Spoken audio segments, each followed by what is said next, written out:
Kimberly had worked hard for 7 years, finally awaiting the promotion assessment for chief reporter at the television station. However, the station suddenly parachuted in the impeccably credentialed Olivia. The station director announced, "Whoever secures an exclusive interview with the top-tier heir Sebastian first will get the position." Kimberly smiled immediately. Sebastian was her boyfriend, who doted on her endlessly. This interview would be a breeze for her, but later.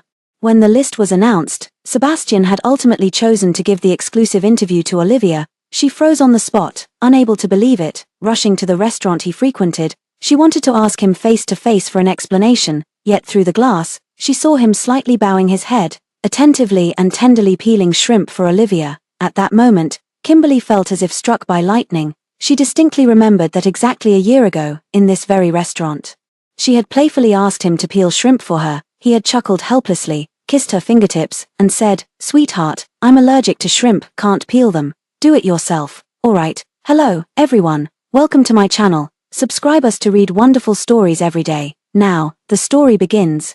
Kimberly stood frozen, staring blankly at the scene unfolding in the restaurant, feeling as though invisible ice nails had pierced through her entire body, rendering her immobile.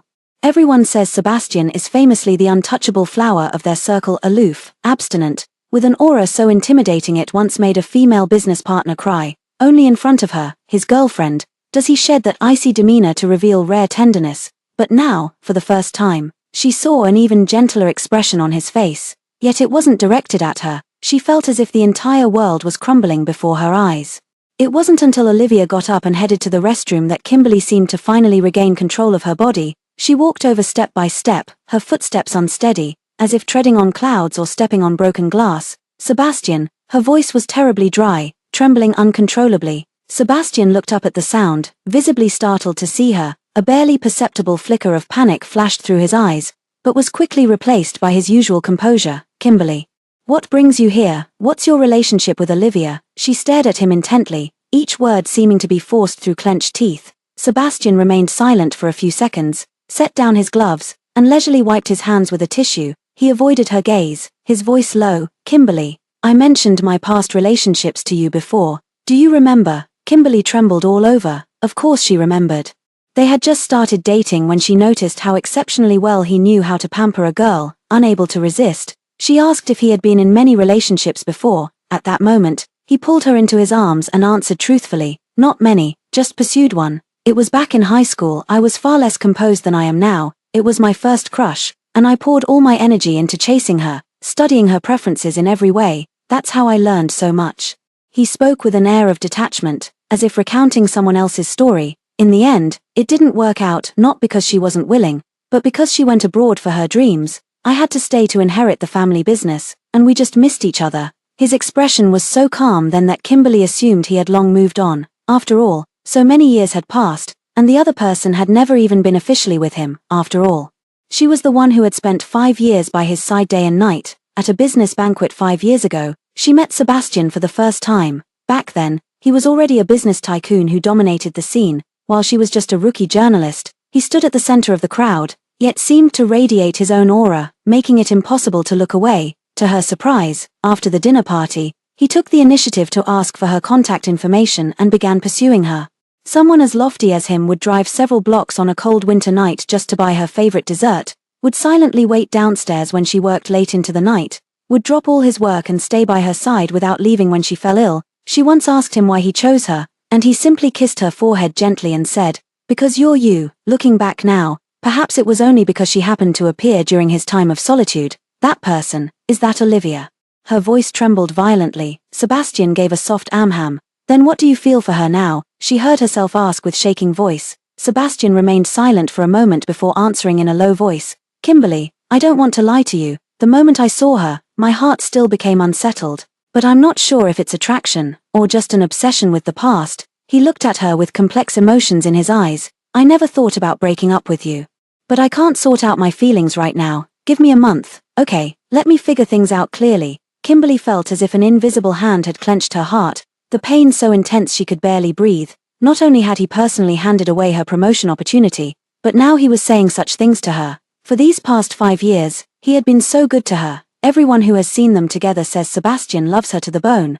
But why? Olivia only had to appear once. And everything changed. If your heart wasn't cleared out, why did you come to provoke her in the first place? She was just about to speak when Olivia returned from the restroom. Upon seeing Kimberly, she visibly froze for a moment before offering a polite smile. Kimberly, what brings you here? Before Kimberly could respond, Sebastian stood up and introduced naturally. Olivia, this is Kimberly, my girlfriend. Olivia was momentarily stunned, then laughed. I've long heard Sebastian has a girlfriend he dotes on, but I never imagined it would be Kimberly, what a delightful coincidence. She then turned to Kimberly, speaking sincerely. Kimberly, please don't misunderstand, Sebastian and I are just old friends catching up. Since you're here too, why not join us for dinner? Kimberly could only sit down like a puppet being pulled by strings, yet tasted nothing of the meal throughout. She watched helplessly as Sebastian's attention almost entirely focused on Olivia, carefully serving her dishes, responding to every topic she raised, with a level of attentiveness that even surpassed his kindness toward her. Each scene was like a knife, stabbing straight into her heart. Unable to bear it any longer, she was about to stand up and leave when suddenly, an unexpected incident occurred. A screeching brake sound came from outside the window as an out-of-control car crashed through the guardrail. Hurtling straight toward the floor-to-ceiling window where they were, watch out, Sebastian suddenly turned pale and sprang to his feet. In the blink of an eye, Kimberly saw him instinctively, without hesitation, leap over her, who was sitting right beside him, and tightly shield Olivia, who was sitting diagonally across, in his arms before lunging to the side. Bang, crash. The deafening sound of a massive impact and shattering glass filled the air. Kimberly had no time to react, only feeling a tremendous force strike her as shards of glass flew like knives, slicing through her skin. Then, the entire shattered window frame came crashing down onto her back and head. Excruciating pain instantly swallowed all her consciousness. The last image before plunging into darkness was Sebastian holding Olivia tightly, his back turned to shield her completely. She woke again in a hospital room thick with the smell of disinfectant. Every inch of her body ached as if disassembled and reassembled, especially her head and back. With difficulty, she rolled her eyes. The room was empty, just her alone. The nurse came in to change the dressing and, seeing her awake, sighed in relief. Kimberly, you're awake. You're quite badly hurt, concussion, multiple glass cuts on your back, and a minor bone fracture. You'll need plenty of rest. You should notify your family to come take care of you. Kimberly looked at the empty hospital room and said softly, I don't have any family. The nurse sighed and left, hesitating as if wanting to say more. The door wasn't fully closed, and the faint sound of nurses chatting in the hallway drifted in. Ah, how different fate treats people. That Miss Jiang in the VIP ward just had a tiny cut on her hand. Mr. Sebastian was so nervous he guarded her personally, wouldn't rest even after the doctor said it was nothing. Then look at this Kimberly. Injured so badly she nearly didn't wake up. A full day and night has passed without a single family member coming to visit. The words were like poison-tipped needles, piercing deep into Kimberly's already riddled heart. I see. So he hadn't come because he was accompanying Olivia, whom he'd protected so well she only got a tiny cut. Suddenly she began laughing softly, but as she laughed, tears surged forth uncontrollably, soaking her pillow. A month, to let him sort out his feelings. How ridiculous. He didn't need a month at all, just a few hours. An instinctive choice at a life-or-death moment had already made it crystal clear to her who truly occupied his heart. Fine. Since he had never let go of Olivia, she would step aside for him. She would set him free, allowing him to reunite with the unresolved love of his youth and rekindle their past romance. She took a deep breath, wiped away her tears, and with her still functioning right hand, reached for her phone to call her supervisor at the station. Sir, I request to be transferred to work as a war correspondent. On the other end of the line, her supervisor was shocked. Kimberly, are you out of your mind? Is this because of the recent promotion? Don't act impulsively. Do you have any idea how dangerous it is there? Bullets don't discriminate. I'm not acting impulsively. Kimberly's voice was unusually calm. Being a war correspondent is one of the highest aspirations for any journalist. Walking through gunfire to report the most authentic frontline stories was my original intention when I entered this profession. Before, there were things holding me back, so I kept this dream buried in my heart. Now, there's nothing left. Kimberly, are you really sure about this? I'm sure. The supervisor remained silent for a long time before finally letting out a heavy sigh. If that's the case, I approve. You can leave once you've processed your visa and completed the necessary procedures. As for this period, there's no need to come back to the station. Thank you, sir. The phone call had just ended when the hospital room door was pushed open. Sebastian walked in, his face carrying a trace of haste and barely noticeable exhaustion. He approached the bedside, his brow slightly furrowed, Who are you talking to just now? The station's leadership, reporting work matters.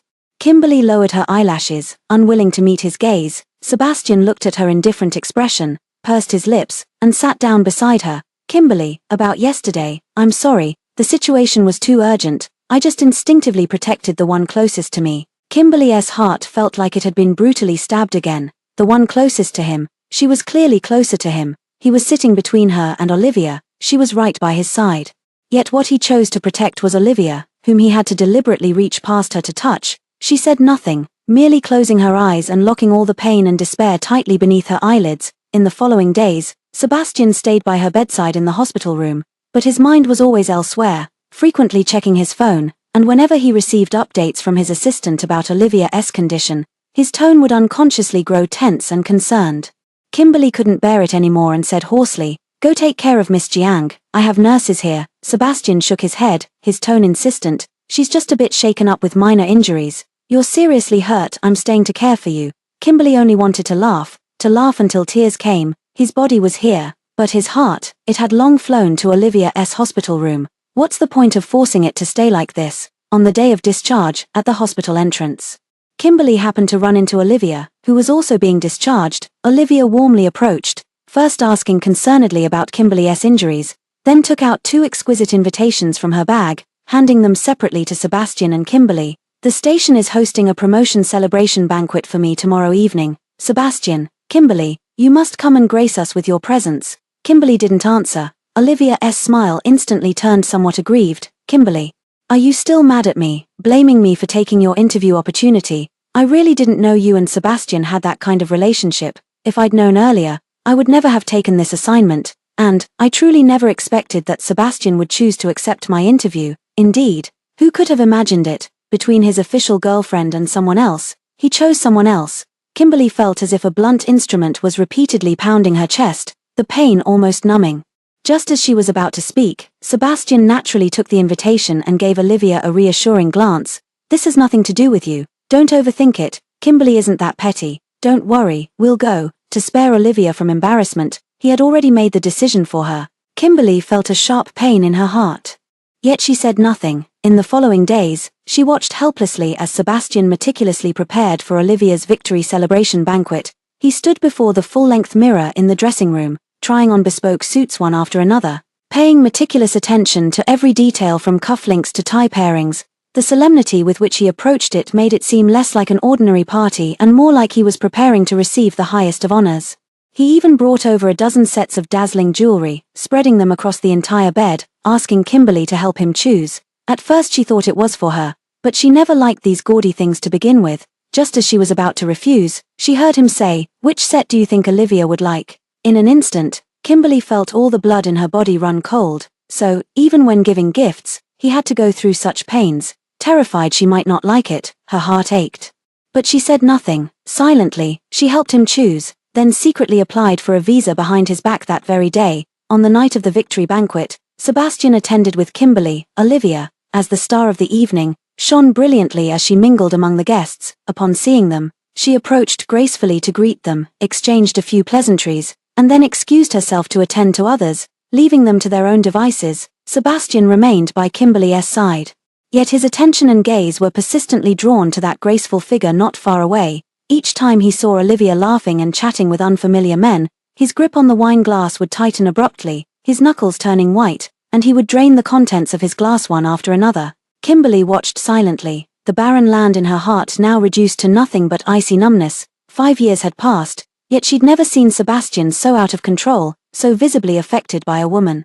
Suddenly, Sebastian slammed his glass heavily onto the waiter's tray with a sharp clink, then strode purposefully in one direction. Kimberly instinctively followed his path with her gaze, only to see Olivia apparently drunk, being half supported, half dragged by an unfamiliar man toward the terrace outside the banquet hall. Her heart tightened, and she followed after them. Under the dim terrace lights, Sebastian grabbed the man by his collar and delivered a fierce punch. The movement was vicious, completely devoid of his usual calm composure. "Damn it, how dare you touch her?" Like a beast whose reverse scales had been provoked, he pinned the man to the ground, raining down punches with terrifying force behind each blow. "Sebastian, stop, Sebastian, I'm fine, he really didn't do anything to me." Olivia seemed jolted awake by fear, crying as she rushed to pull him away. Sebastian finally stopped. Panting heavily, he flung the blooded and bruised man aside.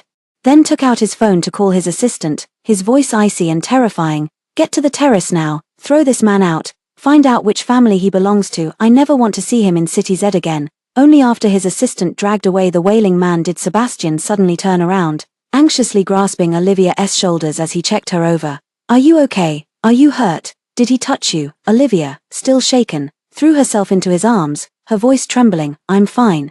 I just thought it'd be livelier with more people, so I invited friends who brought their friends. I never expected to run into someone like that." "Sebastian, thank goodness you came in time." Sebastian held her tightly in return, his voice softer and more fearful than ever before. "Don't worry, as long as I'm here, no one will ever hurt you." With that, he suddenly swept Olivia up into a bridal carry, saying gently, "You've had too much to drink, let me take you to the lounge to sober up."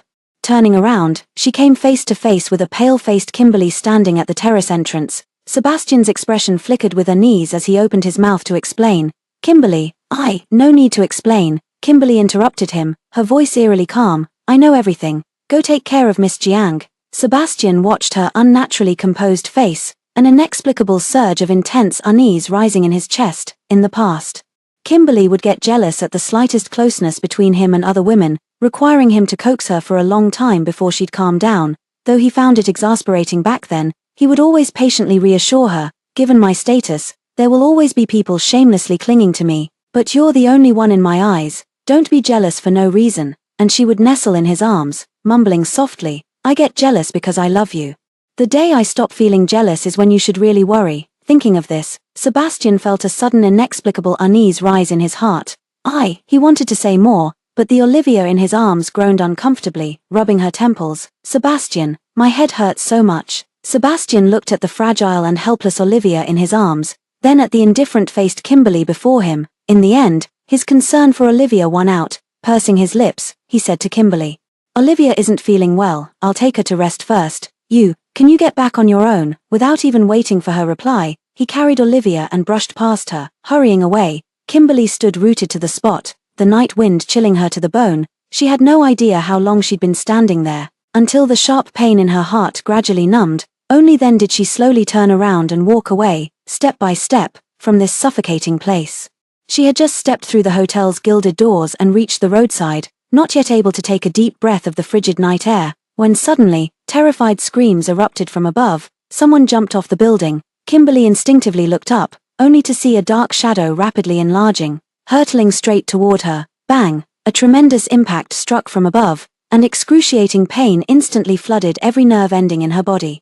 She didn't even have time to make a sound before darkness swallowed her vision, and she completely lost consciousness. Regaining consciousness again, I was awakened by the blinding surgical lights and excruciating pain throughout my body. She found herself lying on the operating table, surrounded by doctors and nurses dressed in green surgical gowns. "The patient's awake, still conscious," a doctor shouted before leaning over and speaking rapidly to her. "Ms. Kimberly, you were hit by a falling object from height, suffering skull fracture and intracranial hemorrhage. We must perform emergency craniotomy immediately.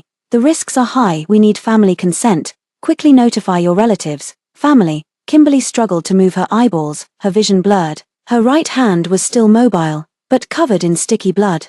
With all her remaining strength, she tremblingly groped for the phone placed on a nearby tray, its screen already stained red with blood. Relying on memory and blurred vision, she dialed the pinned number at the top of her contacts. The phone rang for a long time before being answered. From the other end came Sebastian's voice, tinged with a hint of impatience and the weariness of being disturbed. "Hello, Kimberly, what now? Didn't I tell you to go back by yourself, Sebastian?" Her voice was so faint it was almost inaudible. I'm at the hospital, surgery, need a signature." There was a brief silence on the other end, followed by his impatient sigh. "Kimberly, stop messing around. You're the one who asked me to take care of Olivia. Now you're calling me back like this. Don't you see how contradictory that is?" Her heart sank abruptly. Before she could explain, a nearby doctor, unable to stand by any longer, snatched the phone and said sternly, "Sir, we're doctors from the emergency department of City Hospital No. 1. Kimberly's condition is critical. She has a traumatic brain injury and needs immediate surgery. You must come and sign the consent form right away." There was a brief silence on the other end of the line, followed by Sebastian's even more impatient voice. "You're putting on an act and even found an accomplice. Kimberly, I really don't have time to play these childish games with you right now." At that moment, Olivia's faint, delicate voice could be heard in the background. "Sebastian, what's wrong? Did something happen to Kimberly? Shouldn't you go check?" Sebastian immediately softened his tone in response. "No need, she's always used these tricks, faking illness or playing the victim. Whenever I interacted with other women, she'd throw tantrums to drag me back. This is just the same old act. You're feeling unwell from drinking too much and shouldn't be left alone. I need to stay here and take care of you."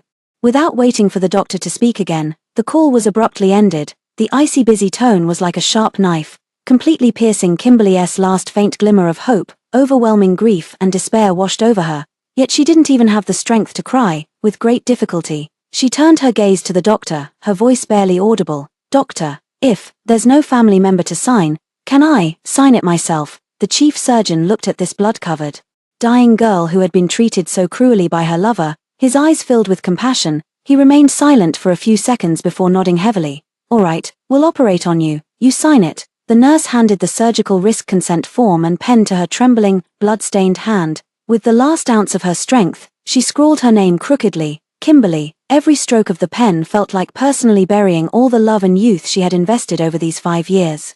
The doctor took the consent form, his voice heavy. "Young lady, a boyfriend who doesn't show up at your life or death moment, you can do without him." Kimberly, her unfocused gaze fixed on the blinding light above as the corners of her mouth slowly twisted into a smile uglier than tears, whispering in a nearly inaudible voice, "Thank you, doctor, I never intended to keep him." The anesthetic was injected into her vein, the icy liquid rapidly spreading throughout her body. In the last second before consciousness sank into darkness, countless images flashed through her mind: the heart-fluttering moment when she first met him, the passion of his pursuit, the sweet indulgence after they got together, him celebrating her birthday, cooking for her, carrying her on his back through long streets in the rain. So these 5 years of memories she treasured like jewels. All of it couldn't compare to Olivia making just one appearance before him. A single icy tear silently slid from the corner of her eye, disappearing into her hairline. Kimberly struggled awake from her dazed state, and the first thing she saw was Sebastian sitting by the hospital bed, his brows tightly furrowed. Seeing her open her eyes, he immediately leaned forward, his gaze still carrying traces of lingering shock and unmistakable guilt, his voice much lower and hoarser than usual. "Kimberly, you're awake. I'm sorry, I truly didn't think that phone call was real. Nor did I expect you to be this badly hurt. I thought, I wish it were fake too." Kimberly interrupted him, her voice weak yet carrying a chilling calmness. "That way, I wouldn't have heard those words you said." Sebastian slightly changed his expression, as if pricked by her bluntness. He pressed his fingers to his temples, attempting to explain with a tone of habitual appeasement, as if she were merely being petulant. "Kimberly, at that time Olivia was drunk and frightened. She was terrified and couldn't be left alone. When you suddenly called saying you were injured, naturally I thought you were just jealous and trying to send me away. I promise, it won't happen again. I'll believe you from now on." "All right, a promise." From now on, Kimberly felt as if her heart was soaking in ice water, each contraction bringing waves of tight, aching pain. She closed her eyes and whispered softly, "There won't be a next time." "What did you say?" Sebastian didn't catch it, or perhaps, he never expected her to say such words. Kimberly shook her head and fell silent. All her strength seemed to have been drained by the surgery and those words she had just spoken. In the following days, Sebastian stayed at the hospital to care for her, though it felt more like fulfilling an obligation. His body was in the ward, but his mind was clearly wandering elsewhere. Until that afternoon, Olivia appeared gracefully at the ward door, carrying a fruit basket. "Sebastian, Kimberly, am I interrupting?" Her voice was gentle, carrying just the right amount of apology. Sebastian practically leapt from his chair, his face lighting up with a smile Kimberly hadn't seen in ages. "Olivia, what brings you here? You should be resting. You're not fully recovered yet." "I'm fine now. I heard Kimberly was injured and wanted to check in," Olivia said with a smile as she entered. For Kimberly, the next few hours felt nothing short of excruciating. Sebastian had all his attention focused on Olivia. He meticulously peeled an apple for her, cut it into small pieces, stuck toothpicks in them, and placed them in her hand. He chatted with her about amusing stories from her years abroad, his laughter carrying a lightness and joy she had never heard before. He even noticed Olivia subconsciously rubbing her arms and immediately stood up, turning off the hospital room's air conditioning without hesitation. It was midsummer. And the moment the air conditioning was turned off, stifling heat instantly engulfed the hospital room. Kimberly, the severe wound on her back was soon soaked with sweat, stinging sharply like needle pricks, unbearably sticky. She could even feel warm liquid slowly seeping out. staining her hospital gown red. With great difficulty, she moved her lips, wanting to say something, only to realize the two were chatting happily, completely oblivious to her discomfort. She felt like a transparent, superfluous ornament. Several hours passed. Olivia finally rose to take her leave. Sebastian instinctively moved to escort her downstairs. "No need to see me out, Sebastian." Olivia considerately stopped him, her gaze sweeping over the pale-faced Kimberly in the hospital bed. "You should focus on taking care of Kimberly." Sebastian halted then, but his eyes followed Olivia's retreating figure until it disappeared around the corridor's end before reluctantly withdrawing his gaze. Just at that moment, the nurse came in to change Kimberly's dressing. As she lifted the hospital gown, the nurse gasped sharply, "Good heavens, what happened? How did the wound get so severely infected? It's even bleeding." She felt the stifling heat in the room and exclaimed in surprise, "Why was the air conditioning turned off? In such hot weather, keeping the wound covered is most likely to cause infection." Sebastian heard this and suddenly turned to look at Kimberly. When he saw the bloodstains seeping through the gauze on her back and her pallid face, a flash of shock and panic crossed his face. "Kimberly, why didn't you say anything?" Kimberly slowly raised her eyes to look at him, her lips curling into a faint yet profoundly bitter smile of self-mockery. "I did say something. But did you hear me?" She paused, her voice light as a feather yet striking Sebastian's heart with crushing weight. "Weren't you more concerned about her not being able to stand the wind?" Sebastian stood frozen in place, his face alternating between ashen and pale. He opened his mouth as if to argue, but ultimately just turned around immediately to switch on the air conditioner, his tone strained. "Sorry, Olivia almost drowned once and has a cold constitution. The slightest draft gives her headaches or makes her sick. I just momentarily, for a moment, I forgot you're still injured, and wounds are prone to inflammation too." The words that followed stuck in his throat, impossible to voice. Kimberly closed her eyes, refusing to look at him any longer. 10 years have passed. He could still remember Olivia's minor quirks so clearly and care for them so meticulously. Then what had these 5 years meant to her? Just a temporary save file that could be overwritten at any moment. At that very moment, sudden commotion and cries erupted outside the hospital room. Sebastian frowned displeasedly and said to the bodyguard at the door, "Go see what's going on. Tell them to keep quiet and not disturb Kimberly's rest." The bodyguard promptly went out. Within minutes, the bodyguard rushed back in panic. "Mr. Sebastian, it's terrible, Miss Jiang." Miss Jiang was accidentally injured by medical protesters downstairs. She was stabbed multiple times and is now bleeding heavily. She's being resuscitated in the emergency room. "What?" Sebastian's expression changed drastically as he abruptly stood up. He didn't even have time to glance at Kimberly before rushing out of the ward like a gust of wind. Kimberly's heart sank heavily in response. Gritting her teeth against the excruciating pain in her back, she struggled to get out of bed, wanting to follow and see what was happening. By the time she painstakingly made it to the emergency room doors, she saw doctors anxiously explaining that Olivia had the rare panda blood type, Rh-null, and the blood bank was critically low, with emergency supplies being rushed from surrounding areas. Sebastian immediately rolled up his sleeve upon hearing this. "Take mine, I'm Rh-negative blood type. Take as much as you need, just save her." Kimberly leaned against the cold wall, watching helplessly as crimson blood flowed from Sebastian's veins, slowly transfusing into Olivia's body. Her heart felt as if it were being repeatedly stabbed by that same knife, the pain numbing her completely. Sebastian had lost so much blood that his face turned noticeably pale, yet he paid no heed, pacing anxiously outside the emergency room, refusing to rest. Just then, family members passed by the other end of the corridor, their idle chatter faintly audible. "That Ling Mountain temple outside the city is said to be quite miraculous. My mother-in-law kowtowed every 3 steps while climbing all 999 steps to beg for prayer beads blessed by the abbot for my comatose son. He woke up that very night." Kimberly instinctively glanced at Sebastian. Sure enough, his eyes suddenly lit up, and without hesitation, he turned and dashed straight out of the hospital. Kimberly's heart sank completely. She returned to the hospital room and numbly opened her phone.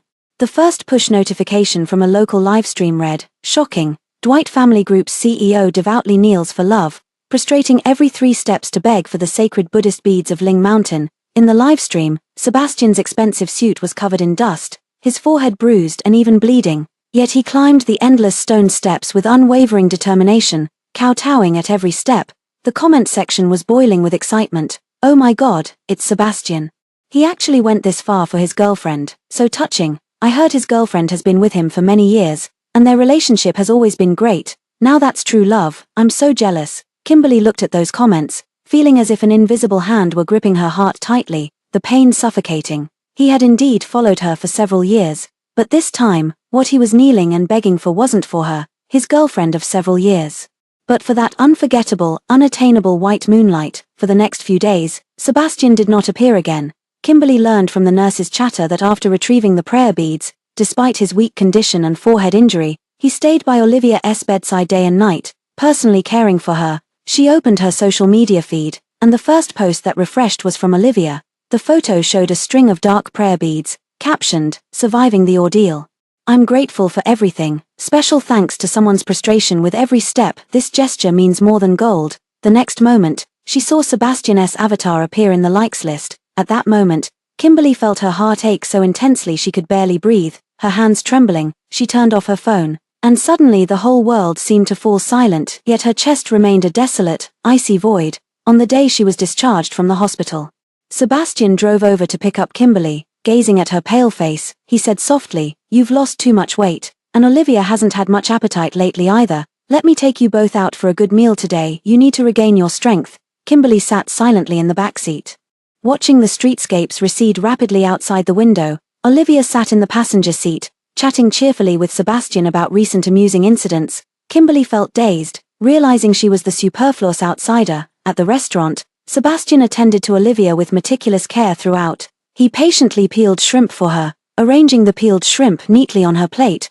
From time to time, he refilled her water and gently wiped away sauce stains from the corners of her mouth with a napkin. The young couple at the next table cast envious glances, and the girl whispered to her boyfriend, "Look at how good that boyfriend is to his girlfriend." Sebastian and Olivia exchanged a glance, neither speaking up to deny it. Kimberly's heart ached as if pricked by needles. She could no longer sit still and stood up, saying, "I need to go to the restroom." In the restroom, she splashed cold water on her face repeatedly, trying to calm herself down. Just then, the piercing sound of the fire alarm suddenly blared, and thick smoke quickly filled the air. Kimberly rushed out in panic, wanting to warn Sebastian and Olivia, yet when she ran back to her seat, she found it already empty. He had long taken her away, without even remembering her. Kimberly gave a bitter smile and fled the fire alone. Just as she reached safety, she saw Sebastian in the distance, anxiously checking if Olivia was injured. Olivia shook her head. "I'm fine, Kimberly is still inside. Go check on her quickly." Sebastian only then remembered Kimberly. Just as he turned around, he saw her standing not far away. He hurried over and asked with concern, "Kimberly, are you all right?" Kimberly looked at him, her heart filled with sorrow. If not for Olivia reminding him, would he have completely forgotten her existence? "I'm fine," she heard her own voice, eerily calm. Sebastian seemed to relax slightly before saying, "Olivia had quite a shock. I need to take her home." "We're not going the same way. Could you take a taxi back yourself?" Without waiting for her reply, he turned and ushered Olivia away. Kimberly stood rooted to the spot, watching the familiar black Maybach disappear in a cloud of dust. During rush hour, compounded by the recent fire, it was impossible to hail a cab. To make matters worse, rain began to fall from the sky. Left with no choice, she dragged her still unhealed body through the icy downpour, step by painful step. 3 hours later, she finally returned home, her feet covered in blisters, her entire body soaked through, utterly disheveled. She silently tended to her wounds, took a hot shower, and wearily collapsed into bed. Late at night, Sebastian finally returned, carrying faint traces of alcohol and the scent of Olivia's signature perfume. He lifted the covers and slipped in, instinctively reaching to embrace her. To kiss her, Kimberly broke free, her voice weary. "Let's just forget it until you've figured things out." Sebastian paused mid-motion, stunned. "Kimberly, are you still upset about not calling you during today's fire? Or because I didn't drive you home?" He tried to pull her back, his tone like soothing a petulant child. "Don't be like this. All these years we've been together. You're the only one in my heart. There's never been anyone else." Kimberly's heart felt as if pierced by those words. No one else. Then what does Olivia count for? The one who made him break his rule of peeling shrimp, who made him lose his composure, who made him donate blood and kneel to beg for prayer beads. What does she count for?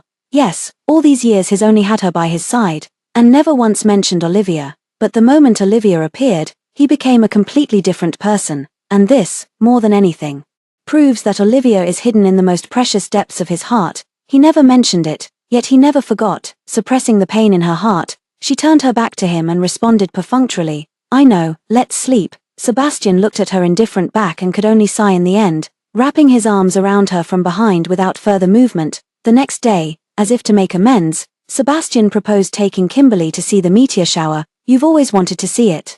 Haven't you? Since you're on vacation now, let's go together." His tone was gentle, as if last night's unpleasantness had never happened. Kimberly wanted to say no, but he half coaxed, half pushed her into the car. Halfway through the drive, Sebastian's phone rang. It was Olivia calling, her voice brimming with excitement and anticipation. "Sebastian, I heard there's a Leonid meteor shower tonight. We missed it back in high school. We absolutely have to go watch it from the mountaintop together." Sebastian instinctively glanced at Kimberly in the passenger seat. Kimberly simply turned her head to gaze out the window, her expression unreadable. He hesitated for a moment before speaking gently into the phone. "Sure, but Kimberly and I are already on our way there. Since you want to go too, we can all go together." Kimberly's heart twisted violently, the pain nearly making her double over. He always did this effortlessly, turning her into that superfluous option that needed to be accommodated. The car detoured to pick up Olivia. As soon as she got in the car, she kept apologizing. "Kimberly, I'm so sorry. I didn't know you two had plans today. I just got back to the country. And Sebastian is my only close friend, so I thought of asking him to." Kimberly didn't say a word, only nodding faintly, upon reaching the foot of the mountain, as the car couldn't go further. The three had to hike up a stretch of mountain path on foot. Sebastian carefully looked after Olivia the entire way, sometimes supporting her arm, other times reminding her to watch her step. During the journey, Olivia accidentally twisted her ankle, the pain bringing tears to her eyes. Sebastian immediately crouched down without hesitation, hoisted her onto his back, and carried her step by step toward the mountaintop. Kimberly followed behind them. Watching Sebastian's broad back with a heart turned to ice, he had carried her like that too, when she was too exhausted to climb further, but now, someone else rested upon his back. By the time they reached the mountaintop, night had already fallen. The meteor shower arrived as scheduled, brilliantly streaking across the night sky. Olivia excitedly shouted her wish. "I want to become the nation's most outstanding chief reporter." Then she asked with a smile, Sebastian, what did you wish for?" Sebastian gazed at her tenderly, a smile playing at his lips. "If you say your wish out loud, it won't come true." Kimberly tilted her head slightly toward him, knowing his wish must be related to Olivia. "Kimberly, what about you? What did you wish for?" Olivia asked again. Kimberly gazed at the night sky where the meteor had vanished and whispered, "My wish won't come true if I say it out loud." Her wish was, "May I never see Sebastian again in this lifetime." After watching the meteor shower, the three prepared to descend the mountain. The mountain path was steep, and Olivia lost her footing momentarily, screaming as she tumbled down the slope. In her panic, she instinctively grabbed Kimberly's wrist, pulling her down as well. The two tumbled heavily down the hillside. Kimberly felt a sharp pain as warmth spread across her leg, clearly bleeding. Fortunately, the slope wasn't too steep. Sebastian soon frantically scrambled down after them. "Olivia, Kimberly, are you all right?" Olivia sobbed pitifully. "Sebastian, my foot hurts so much, I think I can't move it." Kimberly tried to speak but found even breathing brought a tearing pain. Her injuries were clearly more severe. Sebastian assessed the situation with a furrowed brow before finally making his decision. He scooped up the sobbing Olivia and said urgently to Kimberly, "Kimberly, hold on. Olivia's foot is injured. I'll get her to safety first and send help immediately. Stay right here and don't move." With that, he carried Olivia and soon vanished into the dark woods. Kimberly lay at the foot of the cold hillside, staring at the direction where they had disappeared. The pain in her heart far surpassed the wounds on her body. She waited and waited, from nightfall until the sky paled with dawn. The dew soaked through her clothes, and the cold combined with blood loss gradually clouded her consciousness. He never came back. Despair washed over her like a tidal wave. She knew that if she didn't save herself now, she might truly die here. Summoning the last ounce of her strength, she dragged her agonizing body inch by excruciating inch up the slope. Every movement felt like death by 1,000 cuts. Blood soaked through her clothes and stained the earth beneath her. At last, she climbed onto the highway and, mustering her final strength, waved at the occasional passing vehicles. "Help!" Finally, a car stopped. She saw someone running toward her, and her anxious heart finally settled as darkness engulfed her vision. She completely lost consciousness. When she woke again, she found herself lying in a hospital bed. Sebastian kept vigil by the bedside, his eyes bloodshot, face etched with familiar guilt and anxiety. Seeing her open her eyes, he immediately grasped her hand, his voice hoarse. "Kimberly, you're awake. I'm sorry." Olivia was terrified of the pain. She kept crying during the drip and absolutely needed someone by her side. "I didn't mean to leave you alone for so long. I came back to look for you later, but you were already gone." He began explaining again, making promises again. "I swear, I'll never leave you alone again. Never." Kimberly gazed at him quietly, her eyes no longer holding the love and radiance of the past. only endless exhaustion and a desolate emptiness. She no longer believed. The day she was discharged from the hospital happened to be the 5th anniversary of their relationship. Sebastian took her home. When he opened the door, the house was meticulously decorated, candlelight flickered, roses covered the dining table, and an exquisite cake sat at the center. He seemed genuinely remorseful and wanted to make amends, hoping to properly celebrate this anniversary with her. He lit the candles and whispered softly, "Kimberly, make a wish." She gazed at the flickering candlelight, yet her heart remained still as stagnant water, no longer stirred by even the faintest ripple. She had no wishes left to make for him, nor any hopes for a future tied to him, so she simply closed her eyes and gently blew out the candle. Sebastian didn't notice her indifference. Just as he was about to cut the cake, his phone rang again. It was Olivia. Whatever was said on the other end of the call made him hesitate. He looked at her and opened his mouth, but couldn't find the words to speak. Kimberly spoke first, her voice eerily calm, almost indifferent. "Go ahead." He froze. Actually, Kimberly looked at him with hollow eyes. "Spending more time with her will do you good, help you figure out who you truly love." Sebastian's face instantly flooded with gratitude and relief. He grasped her hand. "Kimberly, thank you for understanding. Olivia has been emotionally unstable lately and really depends on me. I'll go stay with her these few days and return once she's better." He pressed a grateful kiss to her forehead, then grabbed his coat and hurried out of the house. The moment the door closed, Kimberly's calm facade finally shattered, revealing a flash of deep pain before settling back into numbness. Not long after he left, she received a call from the visa center informing her that her visa had been approved. She murmured her thanks, hung up the phone, walked into the bedroom, and pulled out the already packed suitcase from the depths of the wardrobe. She had lived in this home for 5 years, yet all traces of her could fit into just one suitcase. Taking one last look around, she felt no attachment whatsoever. Zipping up her luggage, she left resolutely. A few days later, Sebastian returned with the limited edition necklace he bought for Kimberly and a bouquet of tulips, her once favorite flowers, hoping to cheer her up. When he pushed open the door, the house was eerily quiet and empty. "Kimberly," he called out, but there was no response. A sudden panic gripped his heart as he rushed into the bedroom. The wardrobe stood wide open, all her clothes gone. The dressing table was bare, every trace of her existence wiped clean. The room was so clean it was as if she had never been there. He stood frozen in place, his mind blank, frantically pulling out his phone to call her. "Sorry, the number you dialed is busy." He refused to believe it. Redialing again and again, only to hear repeatedly, "Sorry, the number you dialed is busy. Sorry, the number you dialed is busy." She blocked him. Sebastian's face instantly turned ashen. He abruptly raised his hand, almost hurling his phone away with force. But in the end, that pitiful shred of reason made him stop. Instead, he began frantically calling everyone who might know her whereabouts. The first call went to her closest girlfriend. The phone rang for a long time before being answered. The line filled with noise as if the caller was outside. "Hello, Mr. Sebastian." Her best friend's voice sounded slightly surprised, even carrying a hint of barely detectable tension. "Where is Kimberly?" Sebastian skipped all pleasantries, his tone icy and demanding, carrying an interrogative edge that brooked no argument. Kimberly, I don't know, she didn't tell me." Her friend's voice clearly betrayed guilt. Stammering nervously, "You don't know." Sebastian's anger intensified, his voice suddenly rising with terrifying pressure. "She didn't even tell you. You'd better tell me the truth, Mr. Sebastian. I really don't know. Maybe she suddenly disappeared because she needed you to give her some space."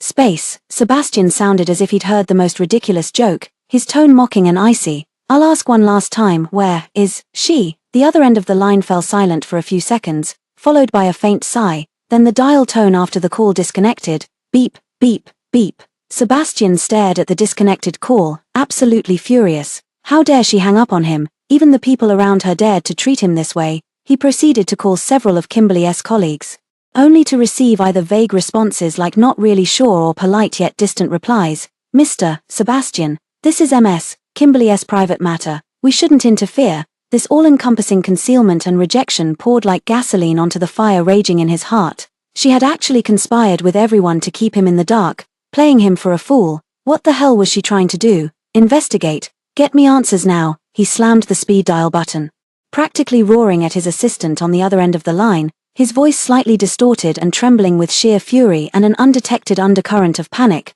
"Mobilize all resources. 1 hour. I'll give you 1 hour at most. I want to know exactly where she went. Now, immediately. Right this instant. Dwight's family, their vast corporate network.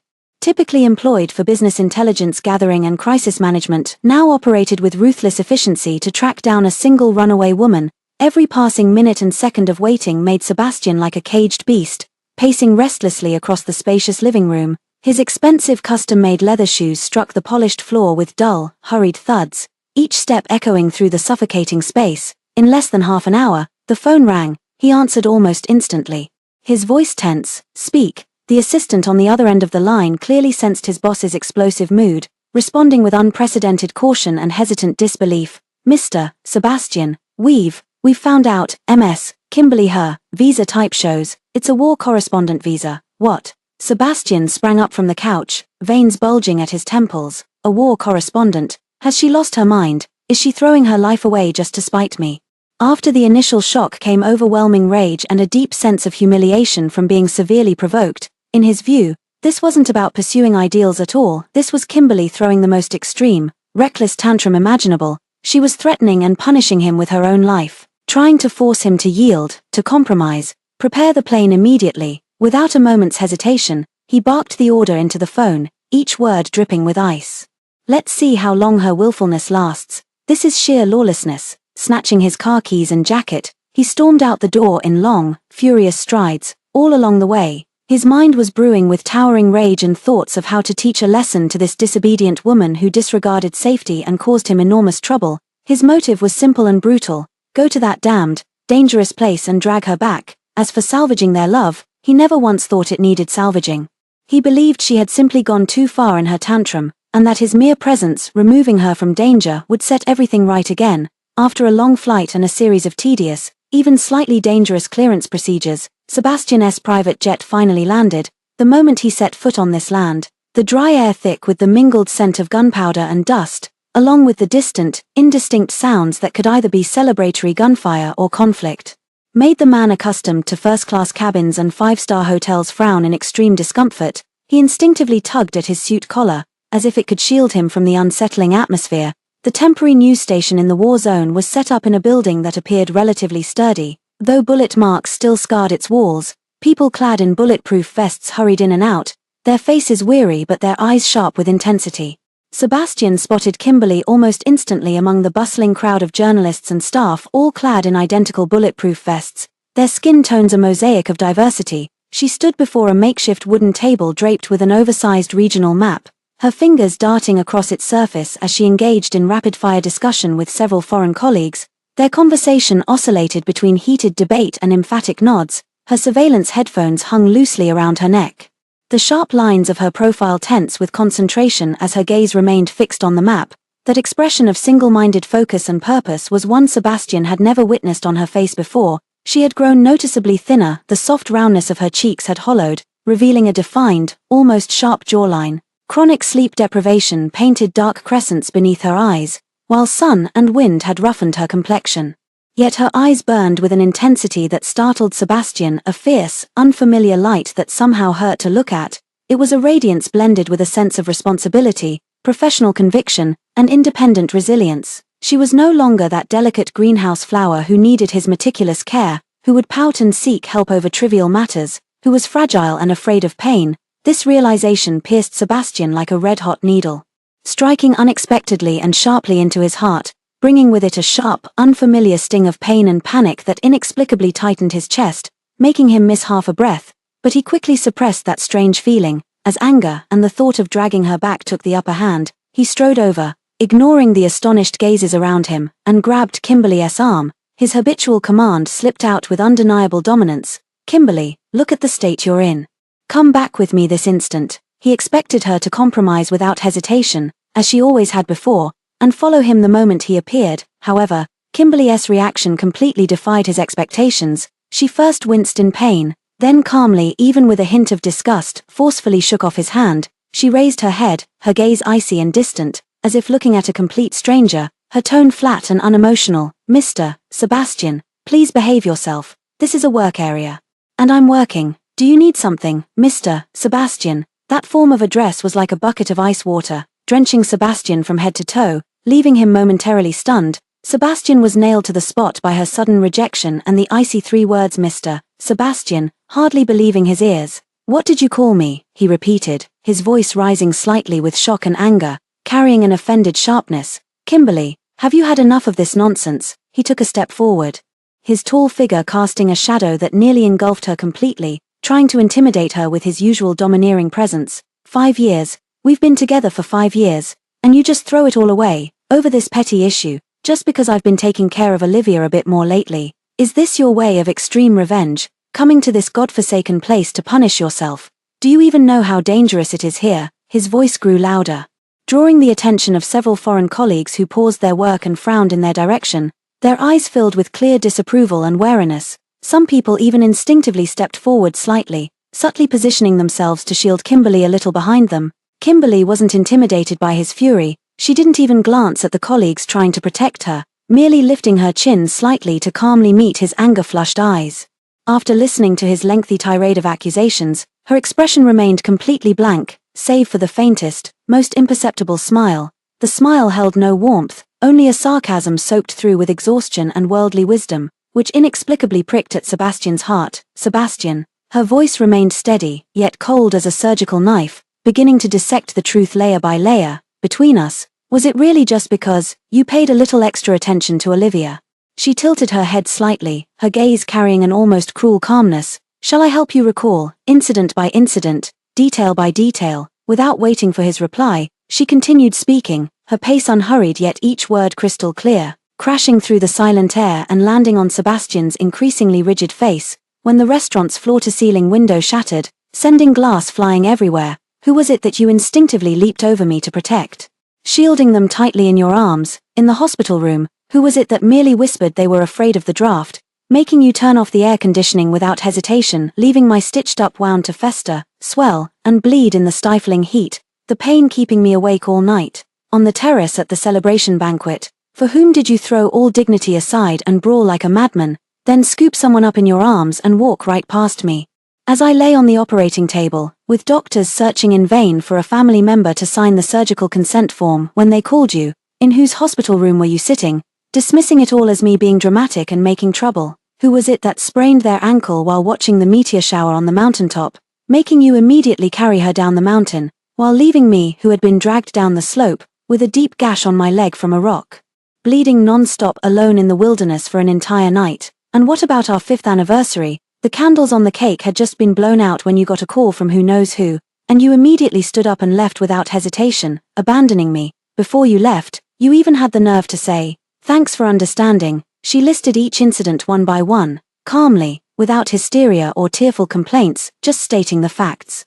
It was as if she were recounting someone else's story, yet every detail was like an ice-cold engraving knife, precisely peeling away Sebastian the self-deceptive shell around his heart, exposing the bloody truth beneath. Sebastian was left speechless by her question, the color drained from his face, the initial anger replaced by an unexpected panic. He opened his mouth, but his throat seemed tightly constricted, unable to form complete words. He wanted to explain, to say it's not like that, to say I was just, but those pale excuses seemed so ridiculous and feeble under her calm gaze. I was just, he struggled to form words, his mind in complete disarray. You just instinctively chose her. Kimberly cut short his futile struggle, her eyes devoid of any emotion, only a lifeless understanding. Every single time, without exception, in your heart, her slightest discomfort outweighs my most urgent matters. She looked at him, her gaze as clear and cold as a mountain stream, reflecting his current wretchedness and pallor. Sebastian, you see, you're not torn between me and Olivia. She paused, enunciating each word deliberately.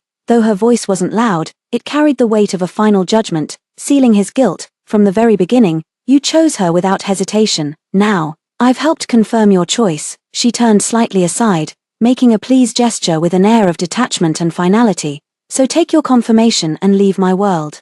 Don't disturb my work again, and don't interfere with my life. Having spoken, she didn't spare him another glance, as if he were nothing more than insignificant air. She turned back to her discussion with colleagues, tapping a coordinate on the map with her finger while speaking rapidly in fluent English, her tone focused and professional. The storm that had just upended his entire world seemed, to her, no more than brushing off a speck of dust. Sebastian stood completely frozen in place. The foreign colleagues around them also averted their gazes, returning to their own tasks, no longer paying attention to this suddenly intruding and clearly unwelcome stranger. The air was left with only their hushed whispers about work and the distant, muffled sounds that reminded people of where they were. He watched her calm and detached profile, listening to her effortlessly conversing with others, when an unprecedented, icy panic, like the mud in a swamp, slowly crept up from his feet and drowned his heart. For the first time, he felt so acutely that the course of events had completely and utterly derailed from his control. She wasn't just furious and speaking in sarcasm, was she really abandoning him? This thought pierced his nervous system like an icy needle, striking without warning and sending a sudden panic through his heart. A powerful sense of loss and helplessness, almost overwhelming, seized him. No. Impossible, she must still be angry. Yes, that had to be it, she just needed time to cool off. He can't just leave like this. If he leaves now, it's truly over. Almost instinctively, Sebastian stayed. With staggering financial resources and connections, he obsessively forced himself to remain in this godforsaken place he found repulsive, filthy, and dangerous to his core. He gave himself a noble-sounding excuse to protect her. Thus, amidst this war-torn land, there emerged an utterly incongruous and unsettling sight. Kimberly and her colleagues' interview convoy weaved through the ruins, always trailed at a distance by several expensive, gleaming black SUVs that clung like unshakable phantoms. He tried to insert himself into her life and work. Like an awkward and unwelcome intruder, the elite security team he sent was politely declined.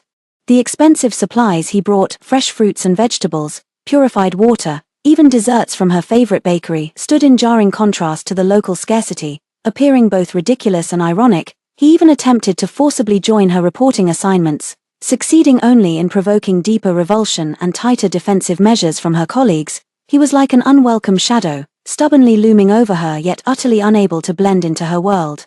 It was precisely in this suffocating following that he was forced, for the first time, to watch up close how she worked and lived. He saw how she calmly raised her camera during brief lulls in gunfire to document scenes amidst the ruins, how she struggled to communicate with panicked locals in their unfamiliar language, her eyes filled with genuine compassion and respect.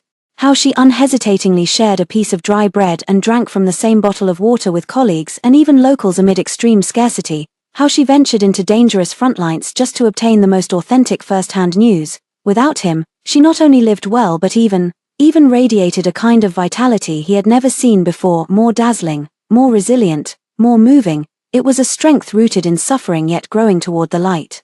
Far more awe-inspiring than flowers meticulously nurtured in a greenhouse, this realization, like countless tiny ants, began gnawing at his heart day and night, bringing an unfamiliar, slow, and persistent ache. What followed was a deeper, almost overwhelming panic. The foundational belief he had always held firm, "She needs me," was now being shaken and dismantled inch by inch, mercilessly, by the ironclad facts before his eyes. On this day, Kimberly and her team decided to venture into the heart of a conflict zone for an interview. The situation there was like a string stretched to its limit, the air thick with gunpowder and an unsettling silence. Sebastian's convoy still trailed behind like an inescapable shadow, keeping its distance. Sitting in the armored car, he gazed impatiently at the devastated scenery outside, filled with disdain for the dangerous environment and anger at Kimberly's recklessness. He could only think that she was dancing on the edge of a knife, purely to spite him. Suddenly, without warning, a violent explosion erupted nearby. Immediately after, the sound of rapid gunfire crackled like popping beans. The firefight had escalated. "Take cover, find cover now," the experienced security team leader roared into the walkie-talkie. The scene instantly descended into utter chaos. Screams, cries, the whizzing of bullets, and the sound of crumbling building debris all mingled together. Sebastian's heart clenched violently, his gaze locked onto that slender figure in a bulletproof vest ahead, Kimberly. Amidst the turmoil, he saw Kimberly not seeking cover for herself, but suddenly lunging toward a terrified local boy standing frozen and crying in the middle of the road. Almost at the same moment, with a muffled thud, Sebastian saw it clearly. Kimberly's shoulder jerked violently. A blinding crimson instantly bloomed across her dust-gray bulletproof vest, rapidly spreading. The bullet's impact sent her staggering backward, and she fell along with the child into a pile of broken wall debris, instantly buried beneath dust and debris, vanishing from sight. Kimberly. Sebastian felt his brain explode with a deafening boom, as if all sound in the world had been sucked away. Every drop of blood surged violently to his head, his vision even blacking out for an instant. All his rage, schemes, resentment, pride, were utterly shattered in that moment. Only the most primitive, most savage fear remained. Like a giant icy hand, it clenched his heart so tightly he could barely breathe.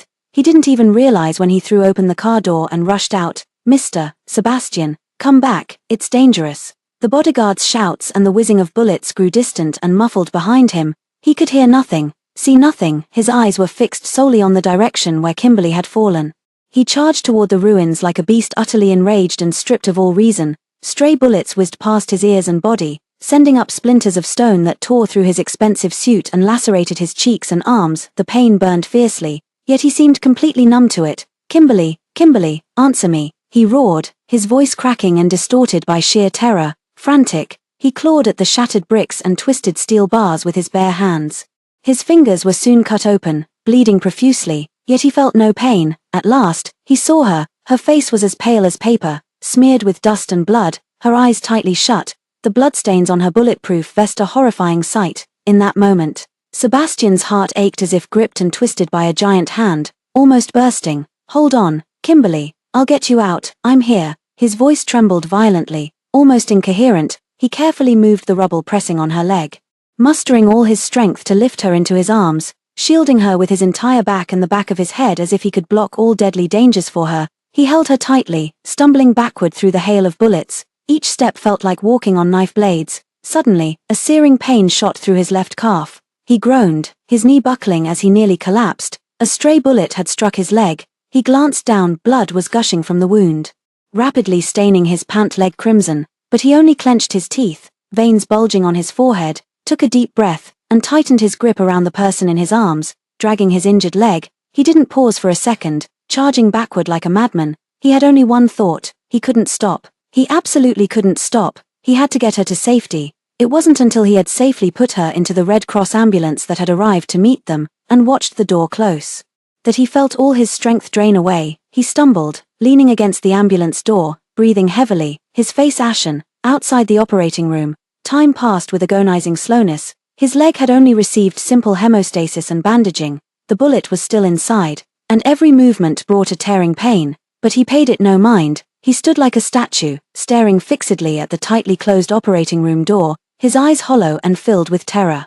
His mind uncontrollably replayed the scene of her being shot and collapsing, her clothes stained red with blood. Each repetition sent a chilling fear through his body, leaving him trembling uncontrollably, in the face of such overwhelming fear and the threat of loss. The pitiful remnants of his arrogance and self-importance were utterly shattered. At this moment, he realized with absolute clarity and certainty, he couldn't lose Kimberly, absolutely not. Yet this life-or-death realization, forced upon him in the moment, was quickly reinterpreted and digested by his deeply ingrained, twisted thought patterns. As his panic subsided slightly, he leaned against the cold wall, looking at his own disheveled, blood-stained appearance, when an absurd, almost grateful thought slowly rose in his mind. "See, Kimberly, you'd be dead without me. Do you see that? You can't survive without my protection, your so-called independence, your ideals.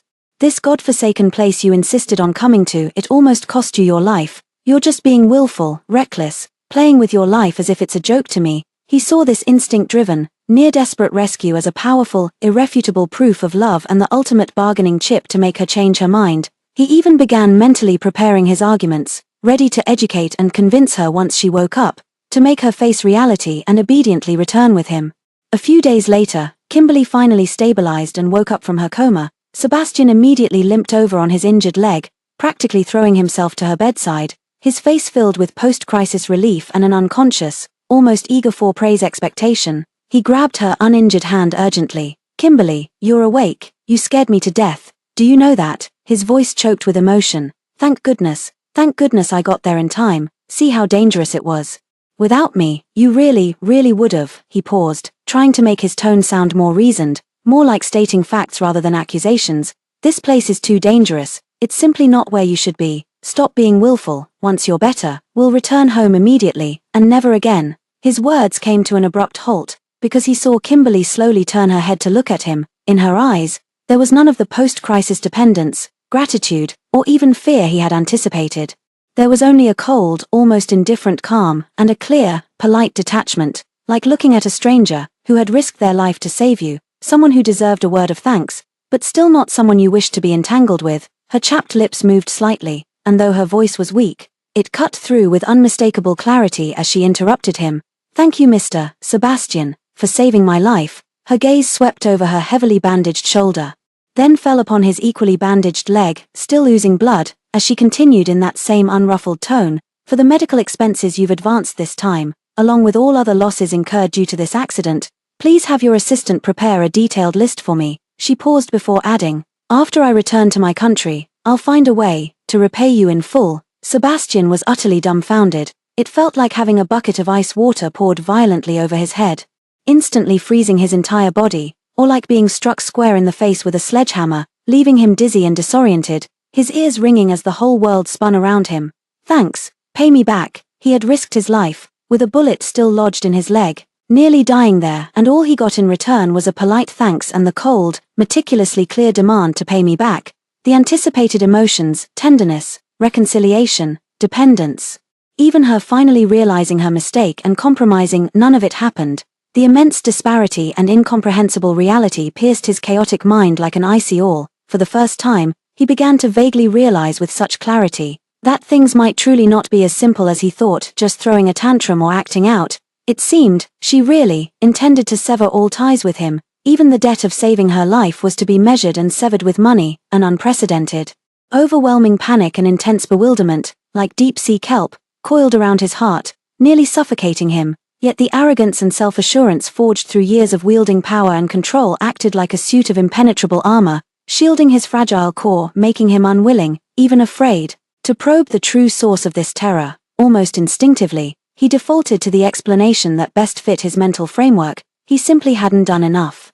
It must be Olivia's lingering presence, still a venomous thorn lodged in Kimberly's heart, preventing her from returning to him. Once he completely eliminates this obstacle and proves to her that she's the only one in his heart, all problems will be resolved. Yes, it must be so. Kimberly insisted on returning home despite his strong objections. After her condition stabilized, Sebastian followed closely behind like a persistent shadow, dragging his not yet fully healed leg.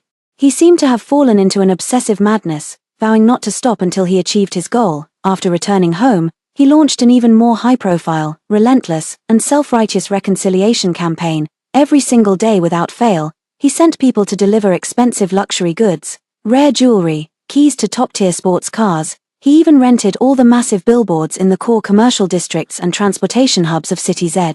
Running a week-long rotation of carefully crafted confessions: "Kimberly, I love you, come back." Sebastian's only love in this life is Kimberly. He frequently appeared outside the TV station building and her newly rented apartment complex, attempting to intercept her and forcibly talk things out. He was always accompanied by bodyguards and assistants, creating such a spectacle that passers-by couldn't help but stare. While tabloids splashed the story across their front pages for days, everything he did was less about winning Kimberly back and more like a grandiose performance of self-indulgent martyrdom staged for his own benefit. He was proving to everyone that Sebastian had already lowered his head, had already condescended to fight for reconciliation, so Kimberly shouldn't be so ungrateful or push her luck. Yet, Kimberly's responses landed like successive, stinging slaps across his face. Every gift was returned unopened, addressed to MS. Kimberly rather than MS. Kimberly. Those expensive billboards were only up for one day before being completely replaced the next day with public service announcements and commercial ads, demonstrating astonishing efficiency. Rumors suggest Kimberly personally negotiated with the station's leadership, even paying the breach of contract penalty herself, demonstrating unwavering resolve. The most striking part was how she even issued a brief but firm official statement through the television station's official channels, prominently displayed on both the station's website and partner media outlets. "I, Kimberly, have long since ended my romantic relationship with Mr. Sebastian, currently focused on career development. I request privacy regarding personal matters and decline any irrelevant interviews or attention. Thank you for your concern." The statement, like a cold scalpel, precisely severed all possibilities of ambiguity and entanglement he had tried to create, defining his behavior as harassment and unwanted attention. Each rejection added another layer to Sebastian's rage and frustration. He felt his dignity being ground into the dirt. In his fury, he once again wrongly blamed everything on that root of all evil. It must be Olivia. Her presence still loomed like an insurmountable chasm between him and Kimberly. As long as he completely removed this obstacle and proved to Kimberly that there was no one else in his heart, she would surely change her mind. Thus, without hesitation, he resorted to ruthless measures and began coldly and efficiently dealing with Olivia. Sebastian dealt with Olivia swiftly, precisely, and ruthlessly, with an air of unquestionable coldness. It cost him almost no effort. Olivia's seemingly impressive resume and social connections crumbled like paper against the Dwight family's vast intelligence network and financial power. A few phone calls, some perfectly timed anonymous leaks, sudden withdrawals and betrayals from key partners. In just days, Olivia, the once celebrated chief reporter who had soared to the top upon arrival, was thoroughly disgraced throughout City Z's media circles and social scene. She was portrayed as a scheming woman who climbed the social ladder through ambiguous relationships, even going so far as to meddle in others' affairs. Her less-than-glorious past was dredged up and sensationalized. No one dared to employ her anymore, and no circle would accept her. In the end, amidst a storm of scorn and ridicule, she could only pack her bags in disgrace and flee abroad, vanishing completely. After completing all this, Sebastian sat in his spacious yet cold office. Looking at the final report delivered by his assistant, his heart remained largely unmoved, instead swelling with a sense of satisfaction akin to cleaning house and a faint anticipation, as if he had accomplished some great feat. "See, the obstacle has been cleared, I've gone this far for you." He almost couldn't wait to find Kimberly. This time he deliberately avoided settings that might provoke her resistance, instead choosing to intercept her in a relatively natural way at the lounge area of an industry dinner. Looking at her, his tone carried an eagerness and relief he himself hadn't noticed, almost like seeking credit. "Kimberly," he lowered his voice, trying to sound sincere, "you see, I've taken care of Olivia completely. All her belongings have been returned. She's gone, never coming back, never appearing between us again to upset you or remain as your unresolved issue." He paused, carefully observing her expression as if waiting for her to show relief or the slightest hint of softening. "Now, you should be at ease, shouldn't you?" His subtext was almost glaringly obvious. "See, I've gone this far for you, cleared all obstacles. Shouldn't you be satisfied now? Shouldn't you come back?" Kimberly didn't respond immediately after hearing his words. She looked at him quietly for a few seconds, her gaze so calm it inexplicably sent a chill down Sebastian's spine. Suddenly, she let out a very soft laugh. There wasn't a trace of emotion or joy in that smile. Instead, it was filled with an indescribable, suffusing sense of absurdity and sorrow, as if she'd just heard the most ridiculous story imaginable. "Sebastian," she shook her head, her voice laced with an all-pervading weariness, and even a hint of pity. "You never understood, from start to finish, where the real problem lay." Sebastian's hopeful expression froze instantly. There was never any Olivia obstacle. Her voice was clear and calm, like a scalpel precisely dissecting all his self-deceptive defenses. "From beginning to end, the problem has always been you." She watched his face darken abruptly, enunciating each word with deliberate emphasis. "And your fundamental inability to understand love." Having spoken, she refused to look at his expression, shifting through shock, disbelief, then rapidly transforming into fury and incredulity as if another glance would be wasted. She turned away decisively, leaving behind a resolute and icy silhouette that vanished into the perfumed crowd of the banquet hall. Sebastian stood completely frozen in place. A buzzing filled his ears as her final words echoed relentlessly in his mind. The problem lay with him. He doesn't understand. He doesn't love her. Absurd, utterly ridiculous. He's done so much for her. He even took a bullet for her, nearly lost his life there. Now he's cleared all obstacles and troubles for her.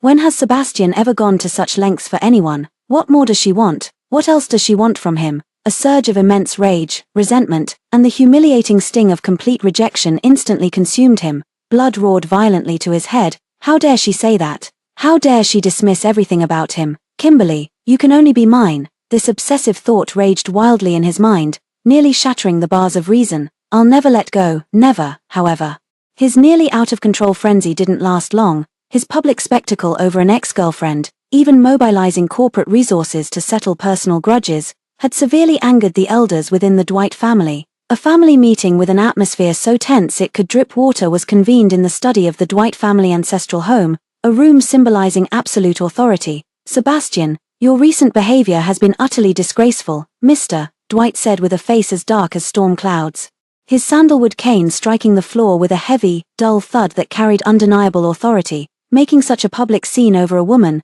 drawing everyone's attention. What kind of conduct is this? The group's reputation and stock price will suffer." "Marriage alliance." Sebastian arched an icy, bone-chilling smile as if hearing the most absurd joke, his hawk-like gaze sweeping fearlessly across every elder attempting to dictate his life. "Impossible." He abruptly rose to his full height, his towering frame radiating overwhelming pressure, the air around him thick with terrifying intensity. Each word he spoke was razor-sharp, more like an obsessive, near-mad declaration. I, Sebastian, will marry none but Kimberly. Except for her, I want no one else. His gaze swept over the shocked and angry faces of the crowd, his tone resolute, leaving no room for negotiation. No one else shall have me, nor will I ever take another. This matter is not open for discussion.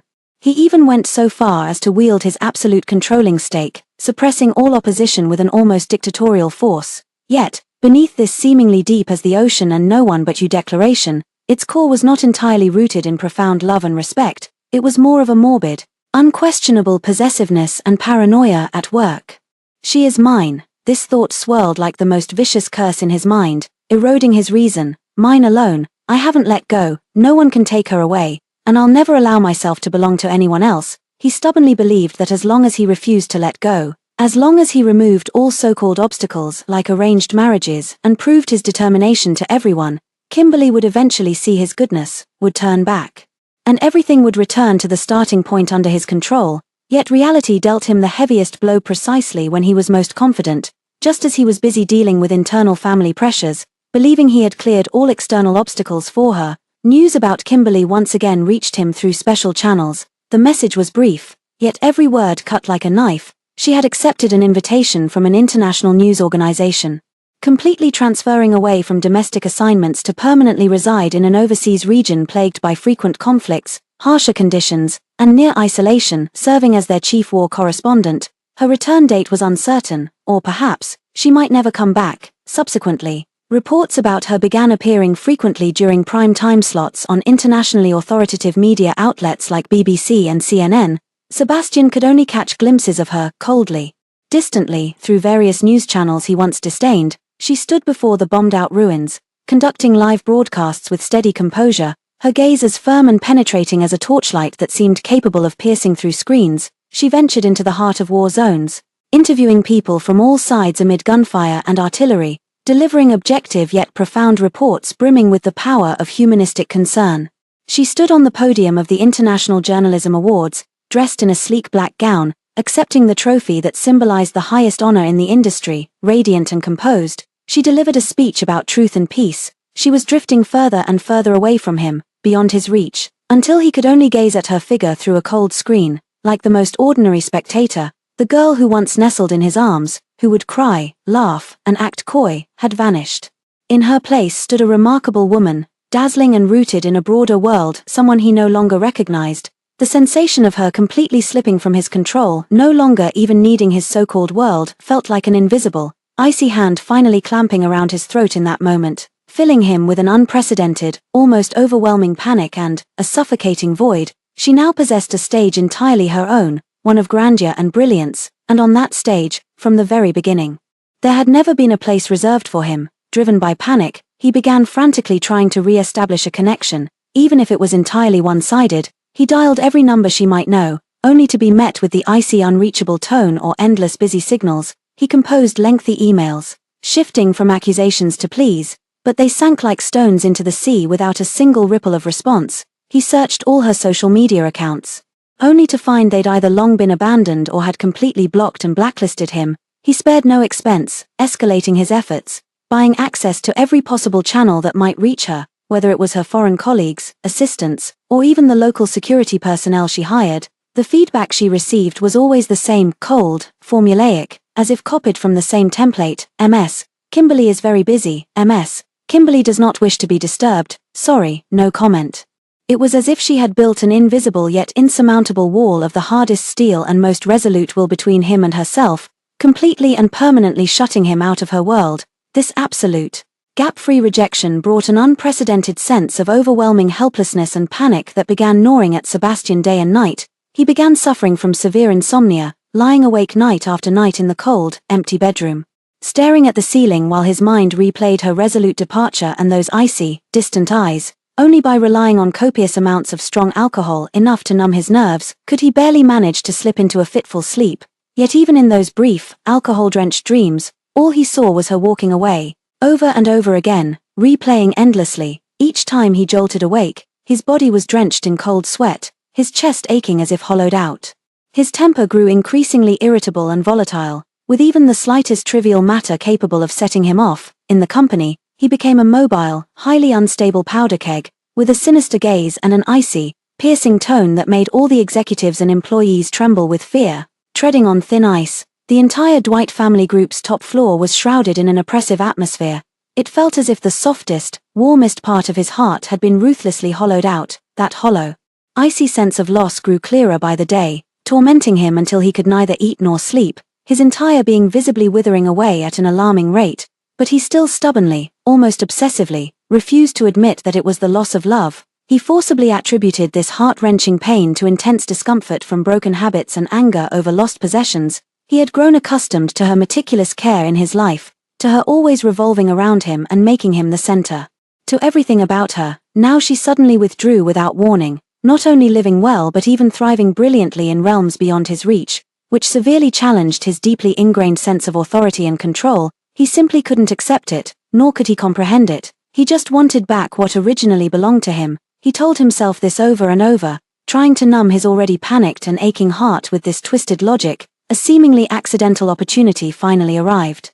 Kimberly was invited to attend a prestigious International Journalism Award ceremony in a major domestic city, honoring her outstanding contributions, extraordinary courage, and profound humanitarian care in war zone reporting. Sebastian pulled every possible string and exhausted all available means, sparing no cost, to obtain an exceptionally rare internal access pass. He even managed to bypass the tight security and infiltrate the backstage area. At the dimly lit end of a relatively quiet corridor connecting the main venue to the lounge, he finally intercepted the figure that had haunted his thoughts, tormented him endlessly, and nearly drained him of all strength these past days. Kimberly. His voice came out hoarse, terribly so, as if he hadn't spoken properly in ages, carrying an unconscious tremor and caution he himself hadn't noticed. Kimberly turned at the sound.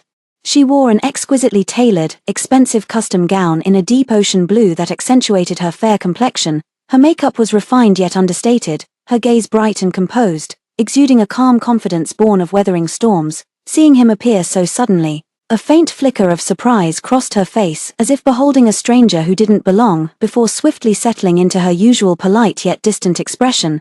The Sebastian before her was nearly unrecognizable. The man who was once aloof, noble, cold, and proud, whose every strand of hair exuded precision and control, now appeared unusually haggard and disheveled. Dark circles under his eyes were too heavy to conceal, and even stubble had grown haphazardly on his chin. His expensive suit no longer sat crisp and tailored on his frame but instead looked crumpled, his tie loosened. All the pride and sharpness he once carried seemed to have been worn away by the torment of this time, leaving only a deep, bone-weary exhaustion and a desperate, almost despairing wretchedness. He looked at her, his gaze no longer holding the usual dominance, command, or entitlement. Instead, there was something unprecedented, something almost humble, pleading, and fragile. Kimberly. He struggled to speak again, each word seeming to be squeezed from a throat scraped raw by sandpaper, dry and painful. Those 5 years, the entire 5 years we were together, were they all a lie? Was there not even a shred of truth in them, not even a little, worth remembering to you? This was the first time he had completely shed all pretense, pride, and disguise before her, revealing the most raw, most bewildered truth within. Kimberly looked at him quietly, at this man she had once loved to the marrow of her bones, for whom she had given everything, but who now could no longer stir the slightest ripple in her heart. There was no hatred in her gaze, no resentment. Not even irony, only a calm and clarity born of weathering countless storms and seeing through the ways of the world, as if she were examining a past that had nothing to do with her. It's true, she spoke slowly, her voice steady as if narrating someone else's story, devoid of any emotional fluctuation. Every single thing you did for me during those 5 years, every kindness you showed me, the delicious food you took me to eat, the gifts you gave me, even those self-righteous acts of protection and care, they were all real. Sebastian instantly had a faint, almost pleading glimmer of hope ignite in his eyes. He took half a step forward eagerly, as if clutching at the last lifeline, but Kimberly's next words were like the sharpest awl, tempered in ice for millennia, precise, cruel, and utterly merciless, shattering every pitiful fantasy he had just begun to entertain. But, Sebastian, don't you understand now? Her gaze was clear as a mirror, reflecting his instantly frozen, pallid face. Those 5 years, you weren't loving me, you were loving through me, the shadow of Olivia, the one you couldn't obtain in your youth and could never forget. You projected onto me doubly everything you wanted to do for her but never had the chance, all the tenderness, patience, care, romance you failed to give, even that self-touching desire to give born of regret. And she paused slightly here, the corners of her lips lifting faintly, almost imperceptibly, in a curve that carried a trace of barely detectable self-mockery, was the fool who only realized, after being repeatedly slapped in the face by reality until the very last moment, that I was just a pitiful stand-in. Boom. These words, like the final gavel of judgment, carried the force of a thunderbolt, the power to destroy everything, and came crashing down on Sebastian's skull, instantly shattering all the shells of his self-deception, laying bare the truth he had been too afraid to face, desperately trying to conceal, now exposed in broad daylight, raw and bleeding. No, that's not how it was, he instinctively wanted to refute, to loudly deny, his lips trembling but unable to utter a single clear syllable. Yet those fragmented memories he had deliberately ignored and forcibly suppressed now surged uncontrollably into his mind, vividly, cruelly piecing themselves together. Why had he been so proactive, so eager in pursuing Kimberly when they first met? Was it because, from a certain angle or expression, she faintly resembled that unattainable figure buried deep in his memories? Why, despite disliking sweets, had he gone out of his way to buy desserts from a time-honored shop simply because he'd accidentally heard Olivia loved them in high school only to gift them to Kimberly? Was it Kimberly's smile that satisfied him at the time, or his own imagination of feeling some kind of regret? Why did he, despite being allergic to shrimp, unconsciously remember that she loved eating shrimp? And later, when Olivia appeared, why did he make an exception for her, enduring discomfort to peel shrimp for her? Was he thinking about the treatment Kimberly had never received? Or was it finally accomplishing this thing for the her in his memories? Why did he describe that unrequited love with such clarity, even with a trace of imperceptible melancholy, when Kimberly asked about his past romantic experiences, as if every detail was etched deeply in his heart? That wasn't honesty, it was repeatedly chewing over and reliving that regret by recounting it to his current partner. So, his self-righteous devotion, his inexplicable lingering attachment toward Olivia, so convincing it even fooled himself, and those subconscious acts of favoritism weren't some profound, unforgettable love at all. It was merely an obsessive fixation on youthful regret, a stubborn preoccupation with what was unattainable, forever haunted by the illusion of being unfinished. What he had truly grown accustomed to, relied upon, immersed himself in, and even unknowingly internalized to the point of becoming part of his very blood and bones, was the warmth, understanding, comfort, and those ordinary yet tangible moments of happiness that Kimberly, a real person, had brought him during those 5 years. He wasn't tormented by choosing between his idealized first love and his current girlfriend. He had long fallen in love with Kimberly, who had been by his side day and night, giving him genuine warmth, yet, like a complete fool, he remained blind to it. Instead, he used every foolish and cruel method to hurt her, push her away, all to mourn and cling to that long-faded, self-glorified youthful obsession. A massive, belated wave of remorse and panic, like the most violent tsunami, instantly engulfed him completely. It left his limbs ice-cold, his body trembling uncontrollably so violently that he could barely stand, futilely clutching the cold wall for support. No, it's not, Kimberly, it's not like this. He suddenly stepped forward, emotions spiraling out of control, desperately trying to grab her hand. His voice was filled with unprecedented, utter panic and despair, words tumbling out incoherently. I love you, I know it now clearly, unmistakably. It's you I love, it's always been you. There's no one else. I was stupid, blind, my heart was clouded by foolishness. Give me one more chance, just one, please. I'm begging you. His eyes were bloodshot, on the verge of kneeling, his posture humbled to the dust. Kimberly looked at his bloodshot eyes, at the genuine, immense pain and pleading in his gaze, yet felt not the slightest ripple in her heart, only the calm of settled dust. She gently, yet with unshakable firmness and an undeniable force, withdrew her hand, shaking her head, her tone still calm but carrying a resolute finality. She pronounced the ultimate verdict. Sebastian, your love has come too late. Moreover, after you repeatedly abandoned and hurt me for her sake and for your ridiculous obsession, such love has become far too cheap for me.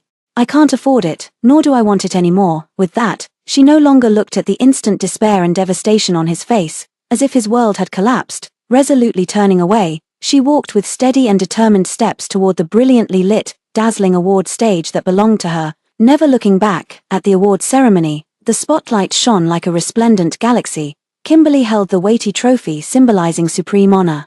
Her acceptance speech calm yet powerful under the global spotlight, her gaze swept across the distinguished guests below without lingering on any particular face, not even the man seated in the darkest corner. I thank the organizing committee for this honor. This recognition isn't merely personal, but a tribute to all journalists who persist on the front lines of truth, undaunted by adversity. A past experience taught me profoundly that a woman's worth never depends on any relationship.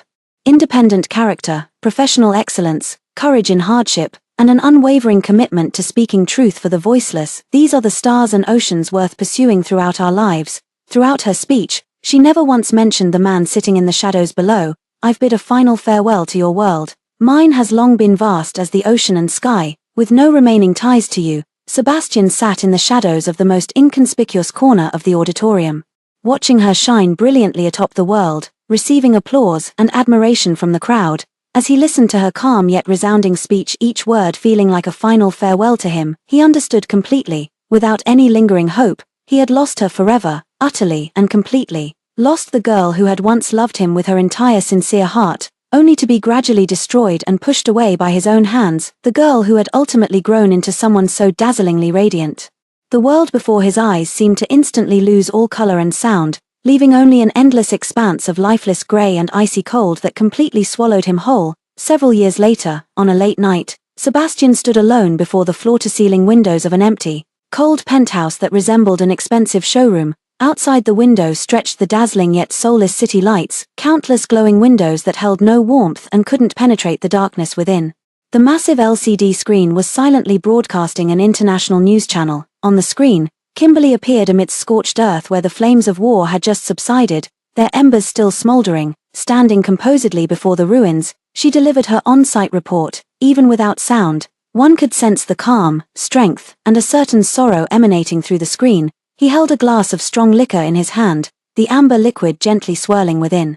Yet he hadn't taken a sip for a long time, his fingertips lifted unconsciously, tracing ever so lightly, over and over, across the cold, smooth screen, following the lines of her brows, the contours of her face, the curve of her lips. His eyes held despair so thick it threatened to drown him, and love. That love had come too late, too painfully, too hopelessly. After what felt like an eternity, he tilted his head back and downed the scalding liquor in one gulp.